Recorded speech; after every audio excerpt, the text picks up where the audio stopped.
D'abord, je voulais rappeler que les apprentissages sont liés à la loi L 6221-1, donc c'est du droit privé, pour le coup, donc avec des salaires qui sont calculés de la même façon que dans le privé. Mais par contre, nous n'avons pas le droit aux aides de l'État, contrairement au privé, quand on embauche des apprentis. Donc cette année, on va prendre 28 apprentis. Là aussi, un effort particulier est fait dans les services. Donc pour qu'un apprenti soit pris quelque part, d'abord, il faut que le service soit volontaire et qu'un maître d'apprentissage soit sur place et disponible à encadrer un jeune ou un moins jeune, puisque ça va de 16 ans à 29 ans. Si ces conditions ne sont pas réunies, on ne peut pas développer, on ne peut pas mettre en place un apprenti, puisqu'il est essentiel que l'apprenti puisse être bien encadré et bien géré au sein de la collectivité. Pour participer à son intégration, il a le droit au ticket restaurant comme l'ensemble de ses collègues, et il peut adhérer au COS, donc assez rapidement. Donc, quand on voit les différents diplômes qui sont proposés, donc c'est des BTS, CAP, technicien du spectacle, je ne vais pas tous les citer, hein, des masters 2 administration publique, des DGEPS ou BUT, des BUT carrière sociale, des masters, des CAP jardinier paysagiste, des BTS aménagement, des masters de aménagement et droit. Donc on voit bien que ce sont des métiers qui ne sont pas des métiers dans lesquels on prend des jeunes pour les asservir et les utiliser pour remplacer d'autres personnels. Vu la qualification à laquelle on les prend, les seuls qui sont de catégorie C, c'est SAP et jardinier paysagiste, mais il y a une tradition de dizaines d'années chez les fleuristes et les paysagistes de prendre beaucoup d'apprentis pour apprendre le métier, puisque les filières scolaires ne sont pas assez nombreuses pour pouvoir correspondre aux moyens qu'une collectivité a besoin de ce type de poste. Alors sur les 28 postes, il y a à peu près 14 qui seront pris en charge par la CFPT qui a changé ses règles, ne prend plus en charge les coûts de gestion de tous les apprentis, elle les prend juste sur la liste qui a été publiée par l'État sur les métiers à tension. Et comme on ne prend pas que des métiers à tension en tant qu'apprenti, on prend aussi des diplômes qui nous sont utiles, mais qui ne sont pas dans la liste des métiers en tension. Donc voilà, encore une perte d'argent, donc ça va nous coûter encore un peu plus cher de prendre des apprentis, mais je pense qu'il faut qu'on tienne le cap. 14 stagiaires seront financés 100% par la ville de Montreuil. 400 apprentis par stagiaire, excusez-moi, du terme malheureux. Sur la suite des apprentis dans notre collectivité, je rappelle que c'est du droit privé, que le service public embauche sous concours. On peut pas embaucher quelqu'un en catégorie B, en catégorie A directement. Il faut qu'il soit vacataire et au long d'une longue carrière de vacataire, peut-être qu'il aura la chance à un moment ou à un autre d'être nommé. Mais la voie idéale pour pouvoir être nommé dans la fonction publique territoriale, c'est la voie du concours.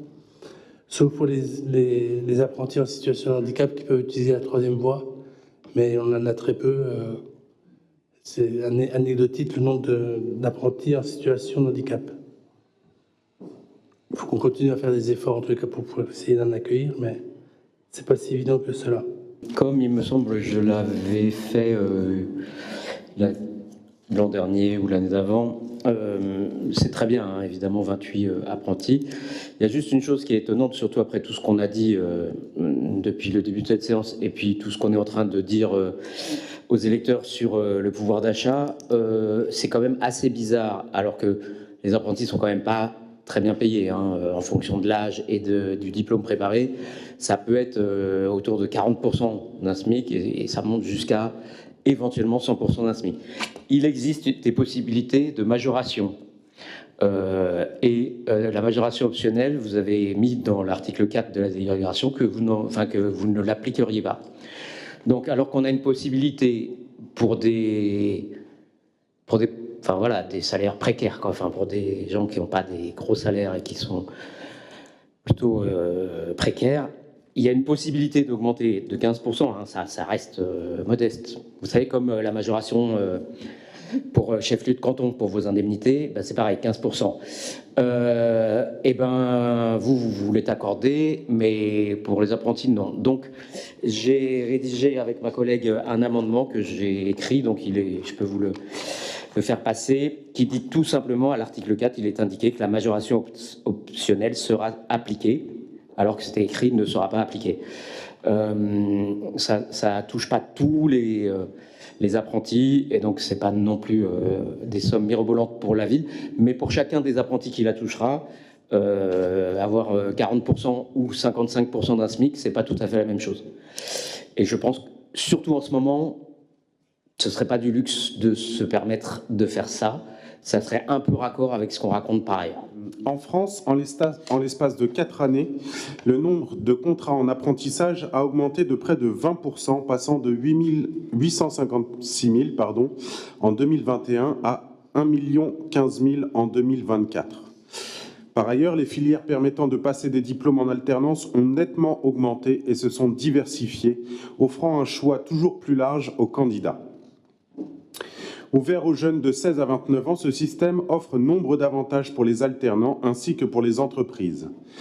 En effet, l'alternance permet d'entrer rapidement dans la vie active, ce qui peut parfois s'avérer nécessaire. Par ailleurs, cela offre la possibilité de cumuler expérience professionnelle et formation diplômante. Enfin, au niveau national, les chiffres d'entrée dans l'emploi à la suite de l'obtention d'un diplôme en alternance sont très bons. En effet, 70% des diplômés sont en poste en moyenne 7 mois après la fin de leurs études. À Montreuil, au 31 décembre 2018, et selon les chiffres recueillis dans le cadre de la réalisation de la dernière analyse des besoins sociaux, 40% des jeunes de moins de 26 ans étaient au chômage. Ce chiffre est à mettre en regard des 26% de moyenne sur l'ensemble de la ville et l'ensemble des catégories d'âge.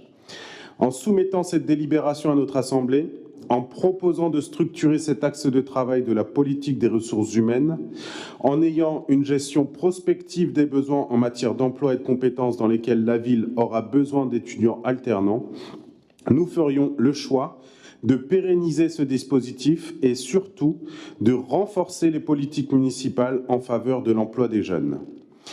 Il est notable que pour l'année scolaire 2024-2025, le choix est fait de privilégier les recrutements d'alternants dans des directions en lien direct avec les habitantes et les habitants.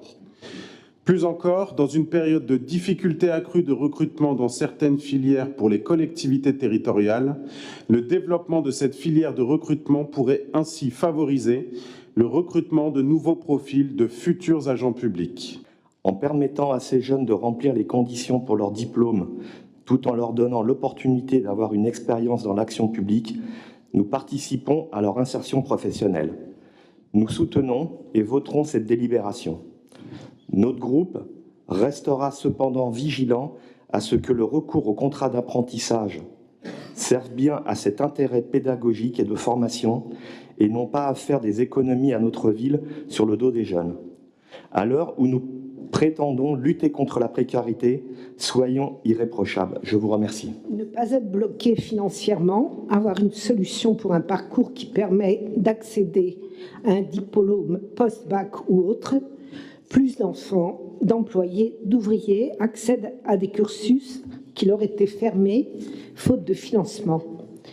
L'apprentissage a longtemps été en France une voie de professionnalisation de second rang. Il a aujourd'hui gagné ses galons, en particulier dans l'enseignement supérieur. Dans les enquêtes insertion, le taux d'insertion professionnelle des étudiants diplômés par la voie de l'apprentissage sont significativement supérieurs à ceux passés par la formation initiale. Le développement de l'apprentissage est avant tout considéré comme un moyen d'améliorer l'attractivité des carrières dans la fonction publique. Cette voie est aussi un moyen de favoriser la réussite au concours des alternants en leur donnant une expérience précieuse pour réussir les épreuves. Bienvenue à la mairie de Montreuil aux 28 jeunes qui, dans différents services de la ville, vont acquérir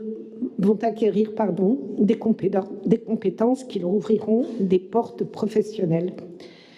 Et comme il est noté dans cette délibération de recours au contrat d'apprentissage pour l'année 2024-2025, la ville de Montreuil a plusieurs défis à relever comme employeur public, car on connaît la difficulté de recrutement, l'évolution des postes, les départs en retraite. Oui, ces jeunes sont un vivier de candidatures potentielles. et permettre de réinterroger les pratiques des tuteurs qui participent à la politique de formation et d'insertion des jeunes.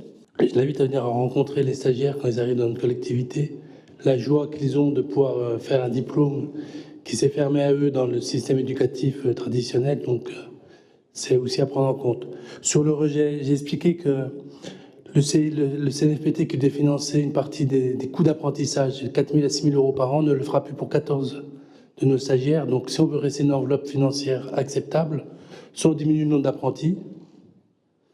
Donc, nous, on préfère faire un effort important pour accueillir 28 apprentis et pas diminuer ce nombre, parce que, je le répète, c'est une véritable opportunité, en tous les cas pour ces jeunes, d'arriver à des diplômes de haute qualification, de haute qualité, qui sont dans des filières qui sont complètement bloquées dans l'éducation nationale. Je vous remercie. Donc, je vous propose de rejeter l'amendement proposé par Monsieur Cern et Madame Younis.